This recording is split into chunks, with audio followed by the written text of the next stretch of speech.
All right, guys. Hi, I'm here with Jackson Ashford today. He goes to IMG Academy. He's a senior and he's going to Dartmouth next year. Uh, what was the IMG experience like for you? Overall, I feel like it changed me as a person. I wouldn't be the same person who I am today if I didn't come here. It's helped me make new friends that'll last forever, help me grow my religion and my faith, help me become a better athlete, eat healthier, and have a better mental mindset. What are some of the personal growths you've had over your couple of years there? I feel like I've definitely grown closer to God. I've kind of found this inner circle that has helped me push my faith. I'm going to church every weekend and having these Bible studies with them, just talking about God, and it's really helped me focus and lock in on my path, my goals. What was the recruitment process like for you? It was kind of weird, I feel like.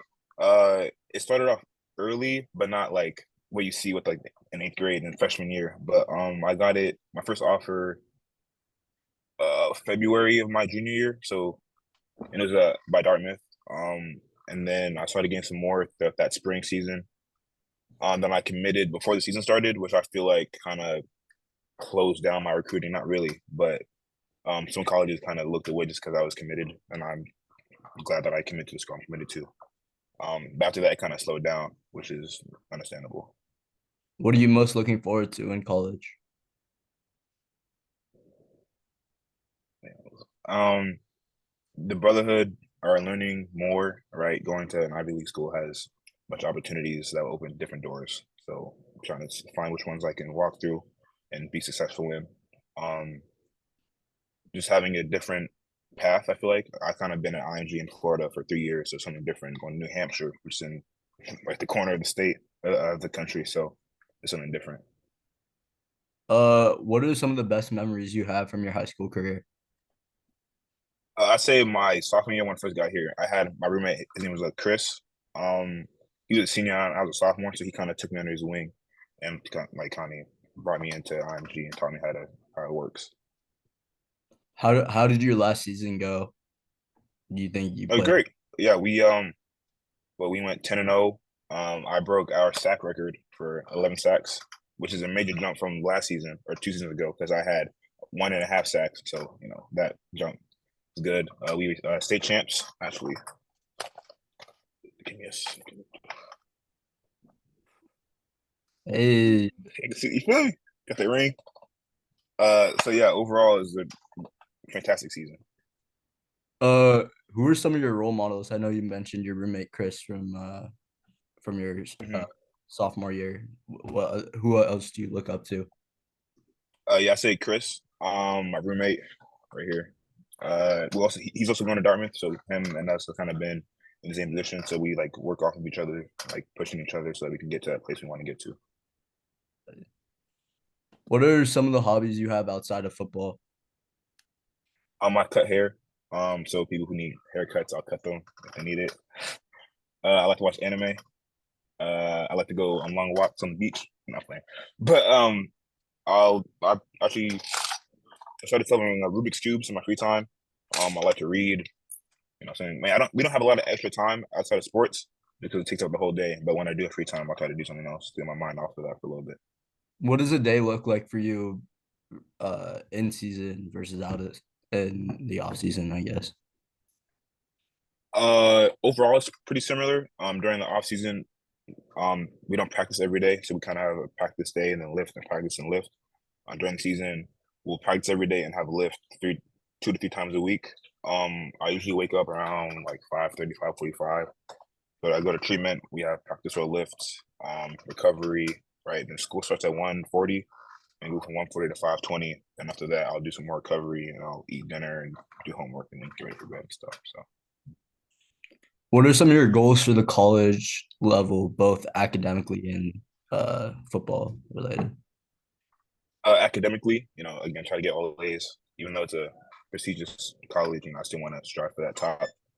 Athletically, honestly, I don't know how I'm gonna do. I know that skill wise, I can hang in there, but I don't know about my size. I'm kind of in between my positions right now, playing defensive end and defensive tackle. So honestly, I don't know how that's going to play out, but I'll leave that up to God, and He'll have a plan for me on what I should do there. So, Uh, what are some of the biggest obstacles you've encountered so far, and like how have you overcome them? I say staying consistent. Kind of after the beginning of my sophomore year, before I really talked to Chris, I was like staying out late, wasn't really eating the right foods, wasn't recovering, really wasn't getting enough sleep. But me kind of listening to him, and then also the resources we have here. So we have nutritionists, we have mental performance, we have dietitians. Kind of listening to them help me get on the right path and make sure that everything I'm doing is for me and to help me get to the place I want to go. Uh, how is football? Oh, actually, who inspired you to play football or what? Um, I've played a lot of sports. Football was really the one I was best at. My mom said I couldn't play football until I was 13 because she was scared of concussions and stuff. But I play a lot of other sports. But football is the one that's kind of stuck with me. So What are you going to be studying at Dartmouth? I'm a major in business with a minor in sports psychology. And what do you want to do after after college? Uh, so a few things. If I can, I'll try to play in the NFL. That's kind of everyone's dream. So I want to get there. But I either want to open up a gym that is for athletes that also teaches them how to overcome mental illnesses and mental toughness, so that they can push through that. Because a lot of people do have like mental breakdowns, or they might choke during like important parts of the game. So teaching them how to overcome that part. Um, and if not that, then I also want to work in the business world. So but to still stay around sports because sports is important to me. So Yeah. You talk a lot about mental health. How does IMG help you with that? Uh, you want to go into that? yeah, they have a mental coaches, right? If you need help, if you are dealing with any problems, you can go to them and talk to them about it. But I feel like what separates a person from somebody else is the mental part. Like the game, the actual physical part is like 10% of the game, but 90% is mental. So if you can overcome that part and dominate your mind, then it's everything will come with it. How do you balance the relationship between academics and sports while just yeah? Well, here at IMG, I've gone to the point where I don't want to overwork myself athletically, that then I burn out and I can't play because availability is the best ability. So when I do practice, I'll give 110%, and then I'll give another 110% to my recovery so that I'm able to go back and give more. And then outside of that, I'll pour the rest of my time into my academics, making sure that I can get these good grades and get into the colleges that I want to get into. Um, what advice would you give to other student athletes trying to be recruited? Keep working. Don't always think about what you see on the internet with all these kids younger than you getting these offers. God has a plan for you, and if He wants you to go in this way, He'll help you with that. So just keep pushing, keep working, and it'll eventually come. Okay. You have anything else you want to add? Glory to God, baby. Red Creek, how you doing? You good? That's the cure for Michael Laddie. I did miss you guys, so. See you. Uh,